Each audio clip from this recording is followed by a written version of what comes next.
Skyline English for Kuwait. Grade 3A, Student's Book. Unit 4, Lesson 1. Listen and tick true or false. Good morning, boys.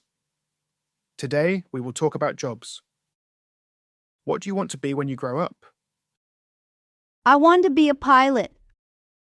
I want to go around the world. That sounds good. What do pilots do? They fly big planes. Great. How about you, Fahad? I like to work with computers. I want to build games and fix programs. I think it's a clever job.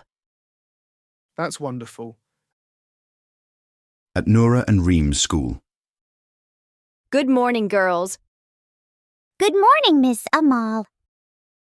Today, we will talk about jobs. Noura, what do you want to be when you grow up? I want to be a nurse.